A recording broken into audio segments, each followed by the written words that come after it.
Bom dia, meus irmãos. Dando prosseguimento à leitura do livro Parábolas Evangélicas, vamos fazer hoje a leitura da parábola do avarento, que diz assim: As terras de um homem rico produziram abundantemente. Ele, então, discorria consigo: Que hei de fazer, pois não tenho onde recolher os meus frutos? Finalmente disse: Farei isto: derrubarei os meus celeiros, construirei outros maiores, e neles guardarei toda a colheita e os meus bens. E direi à minha alma: Tens muitos bens, em depósito para largos anos. Descansa, come, bebe e regala-te. Deus, porém, disse a esse homem insensato: Esta noite mesmo virão demandar tua alma. E as coisas que ajuntaste, para quem serão? Assim acontece àquele que entesoura para si e não é rico em Deus. Lucas 12, 16, 21. É determinação divina que o homem deva conquistar o pão com o suor do próprio rosto. Isso equivale a dizer, para atender às necessidades da vida física, ele é obrigado a trabalhar, pois a natureza não lhe oferece de mão beijada quanto baste para saciar-lhe a fome e a sede, nem tampouco os recursos para que proteger-se contra as intempéries.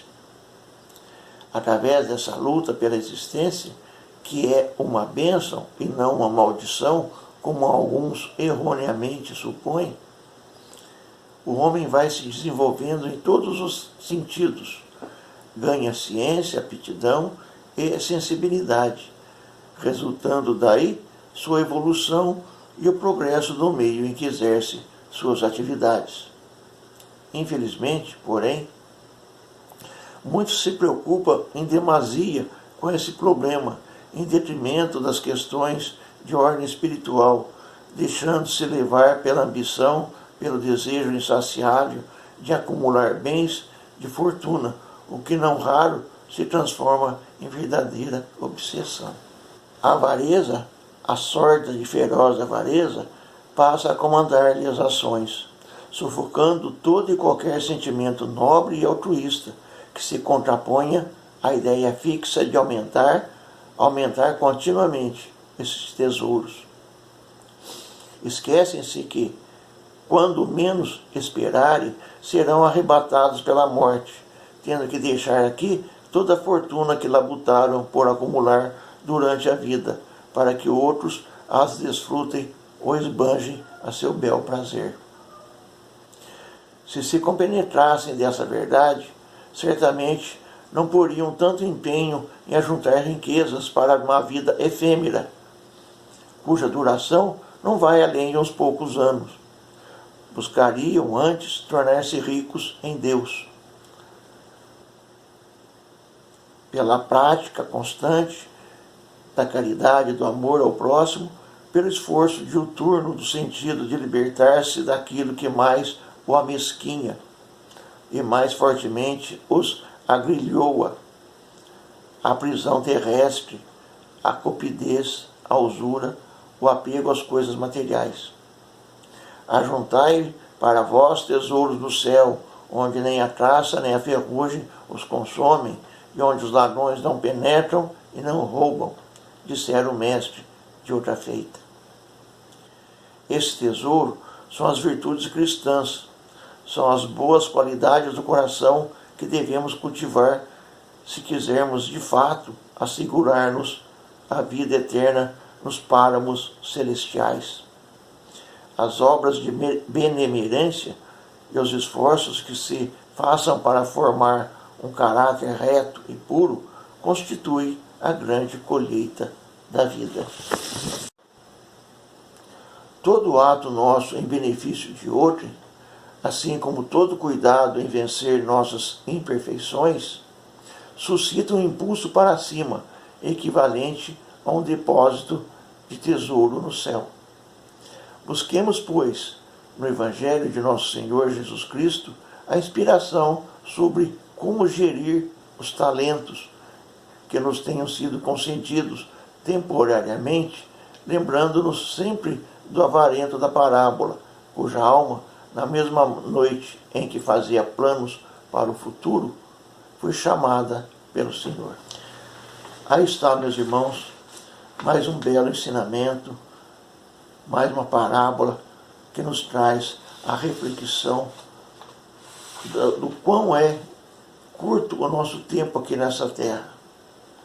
Às vezes passamos 100 anos aqui, mas ao término nós vemos que nossas realizações não foram assim tão grandes. Os tesouros que Jesus fala são os principais valores que nós deveríamos labutar para conseguir aqui. Esses valores, que são a bondade, o amor ao próximo, a caridade, o desapego, fazem com que sejamos ricos, entre aspas, né? Porque para ser rico teríamos que ser pelo menos como Jesus. Mas, como diz a parábola, pelo menos estaríamos colocando alguma coisa na nossa poupança espiritual, que é o que mais importa. Mas em vez disso, nós procuramos sempre nos enriquecer materialmente, construir coisas materiais em detrimento dos valores espirituais. E aí, como também diz o ensinamento de Jesus, onde está seu tesouro, ali está seu coração. Esses valores, onde nós colocamos o nosso coração, nos aprisiona, nos deixando ali cativos, vigiando aqueles tesouros dos quais não poderemos mais desfrutar devido à nossa ida de volta ao mundo espiritual, e dos quais lá eles não têm valor algum. Pois lá os valores são os valores do Espírito, os valores que Jesus disse, ou seja, os tesouros espirituais, ou sermos ricos em Deus. Nós, na nossa caminhada, sempre devemos pensar nessas condições. Como será o depois? Como é que eu vou chegar do lado de lá? Vou chegar de uma forma melhorada ou vou chegar de uma forma piorada? Eu vou ter condições para mim me levantar e prosseguir a caminhada, ou eu vou ter que purgar algum tempo de escravidão preso às minhas realidades construídas aqui com valores materiais? Porque é isso que acontece. As pessoas que são presas ou que ficam presas às questões materiais, sejam elas família, sejam elas bens, riquezas, posses, não importa. Isso escraviza o espírito. E o espírito escravizado não consegue alçar voos para lugares mais felizes que nós, com certeza, devíamos alcançar. E como aqui é uma escola, equivale a dizer também que nós não aprendemos a voar espiritualmente, que nós não conseguimos galgar os degraus necessários para subir mais alto na nossa caminhada evolutiva. E essa caminhada não vai parar.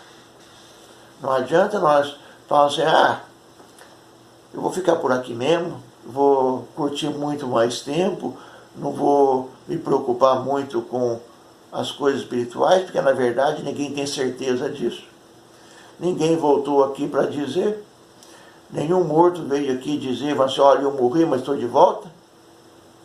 Essa é a grande desculpa esfarrapada que muitos usam. Mas se esquecem de que a grande realidade é que todos vamos morrer fisicamente e vamos renascer espiritualmente, porque quando nós morremos aqui, nós nascemos para o mundo espiritual, ou simplesmente voltamos para o mundo espiritual, porque o espírito não morre, o espírito é eterno.